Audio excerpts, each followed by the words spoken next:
Hi everyone. So there are 1,000 different ways you can take a picture of yourself, but if you've got a great background behind you in that picture, it makes the picture better.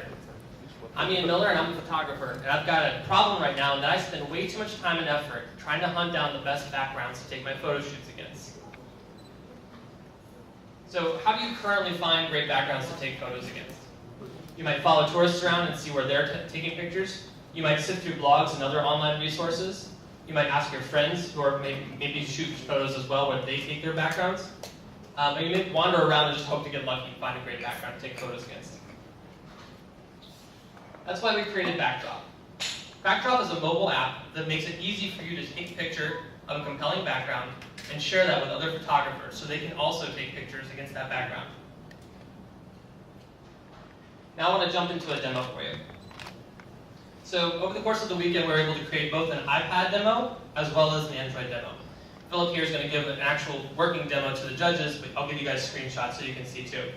So when you load it up, it shows you backdrops near you, and you can change the radius if you want stuff within walking distance or driving distance, or if you want to scout out stuff in foreign cities. You can click on one of these backgrounds, and to see the full screen version of it, you can see a description about how to get to that background, whether it's likely to change over time, what time of day it was that the background was taken. You also get an example of when it was taken, with the date on that. You can click on the Get Directions to bring up the Google Map to find out how to get to that location. And you can also submit your own backdrop by entering a quick description, taking a picture, and uploading it. Now I want to jump into the Android demo.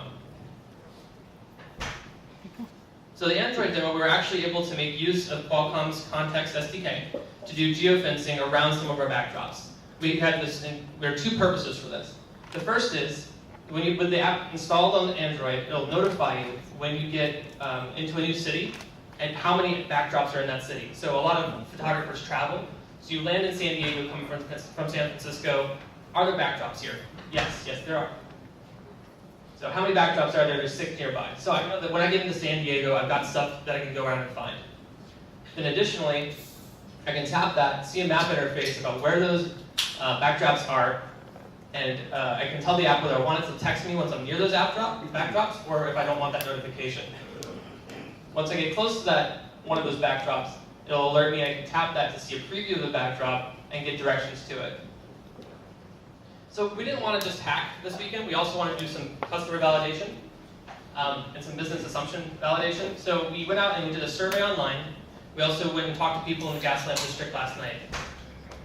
We found that 80% of people were really interested in finding more compelling backgrounds. This is a common problem. They might have some backgrounds already, but they're definitely interested in finding more.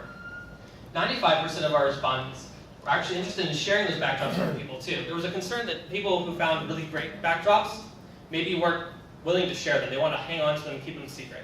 But we found that was not the case. 95% of people were also interested in keeping a mobile app as part of their sharing experience with those backdrops. So how do we grow this thing? I think Instagram has definitely proven the case that we want to keep the app free, generate as much user adoption as possible to gain interest in further user adoption. But we also want to start monetizing right away. We initially toyed around with the idea of charging photographers, but again, we want to keep adoption as aggressive as possible.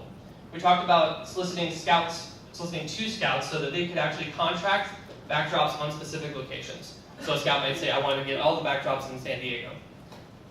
But instead of them kind of going out and sequestering these backdrops, we flipped it upside down and said that studios, once we have a significant amount of backdrops in a location, are going to be interested in licensing that data.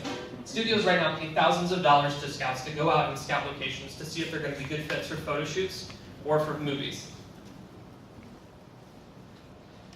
So where are we at the end of the week?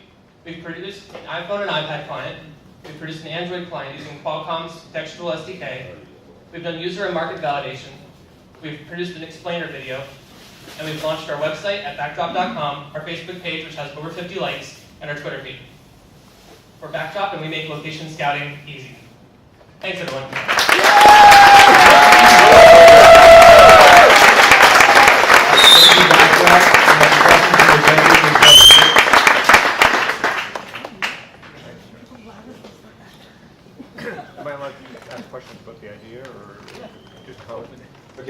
well done. Thank you. It's hard to come first. Yeah. I mean, to go first.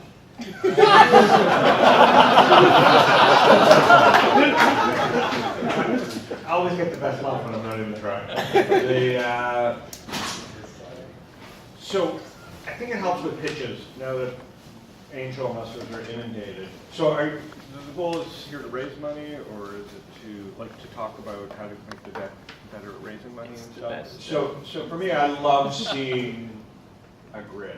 As an angel investor, I don't have time to do all the research myself, and I have to assume that we're after angel investors and we want to put ourselves on angel list. I really want to see a grid, whether it works in your favor or not. Sure. That helps you show where your product is on a grid against other people. A competitive analysis of that. Yeah, Yeah. just a grid.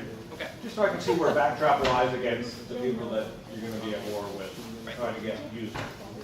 And but other than seeing that, I think we thought it through well. I think it's a catch-22 to say that you can be freemium and charge. Sure. It's a nice thing to say. I don't know if that ends up being realistic or not in this day and age.